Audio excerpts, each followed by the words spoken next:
Hi, I Aziz welcome you to CoedMaster, and in this video I am going to talk about this problem. So let's get started. So the problem is given as you are given a number and you have to print all the divisors of a given number. For example, in case of 10, the divisors of 10 are 1, 2, 5 and 10. In case of 50, the divisors of 50 are 1, 2, 5, 10, 25 and 50. In case of 7, the divisors are 1 and 7. Because 7 is a prime number and the prime number has only two divisors, that is 1 and the number itself. So please pause this video and think about a solution to solve this problem. Okay, so now let's talk about the brute force approach.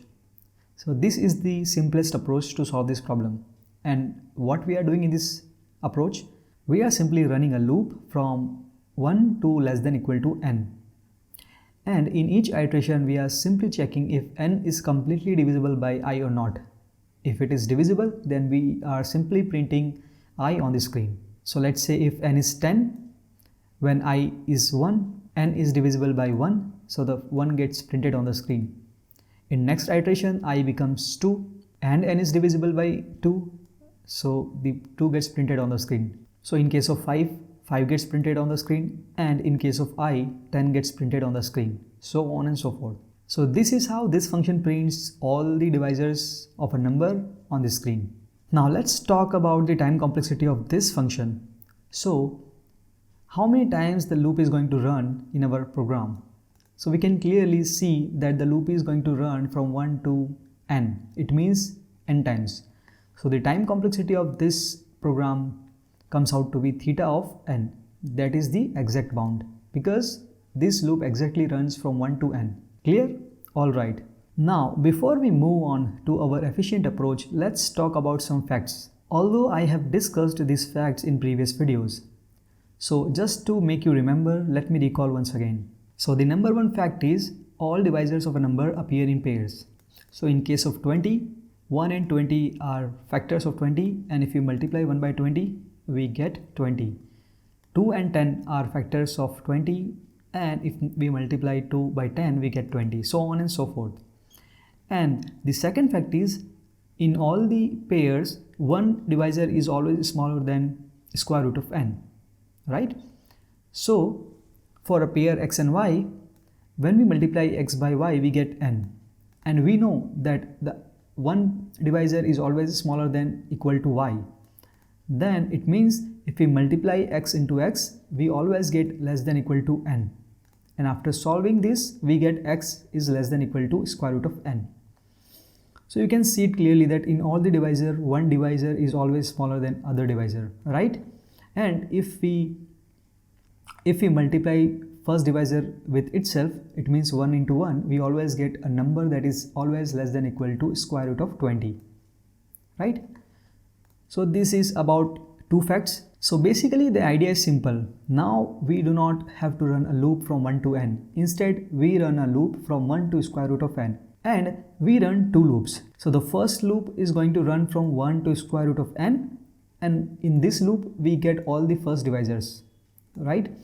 And the other loop, we are going to run from square root to 1.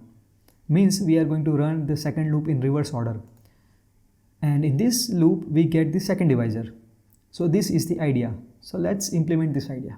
So now this is our efficient approach to solve this problem. So what we are doing in this code, the first line of code is simply calculating the square root of a number. So in case of 50, the square root of 50 comes out to be 7, right? So the first loop runs from 1 to less than square root of n, and that is 7. It means the first loop runs from 1 to 6, right? So when I is 1, it checks if n is divisible by 1 or not.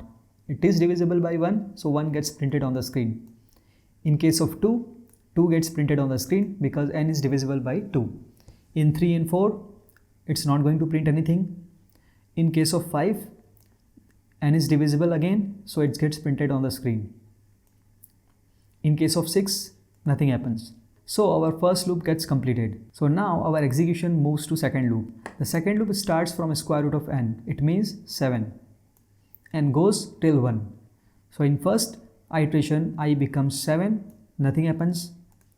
In next iteration I become 6, nothing happens. In next iteration I becomes 5. This time n is divisible by 5. Now in this loop we are not printing I, instead we are printing n divided by j to get the second divisor. That's why 10 gets printed on the screen. Why? Because 50 divided by 5 is 10, right? So next, when I becomes 4, nothing happens. When I becomes 3, nothing happens. When I becomes 2, it checks if n is divisible by 2. So n divided by 2 gets printed on the screen. It means 25 gets printed on the screen. And if when I becomes 1, 50 gets printed on the screen, because n divided by 1 means 50 divided by 1 is 50. And when I become less than 1, this condition becomes false and we come out of the loop. So this is how this code is going to print all the divisors of a number on the screen, and all the numbers are printed in increasing order, right? So now let's talk about the time complexity of this function. So how many times the loop are running? So our first loop is running from 1 to square root of n, and the second loop is running square root of n till 1. So it means square root of n plus square root of n, it becomes square root of n. So the overall time complexity of this function comes out to be theta of square root of n, and this is the exact count because both the loops are exactly running from 1 to square root of n and from square root of n till 1. I hope now you understand how to print all the divisors of a number. So this is it for this video. Thanks for watching. See you in the next video.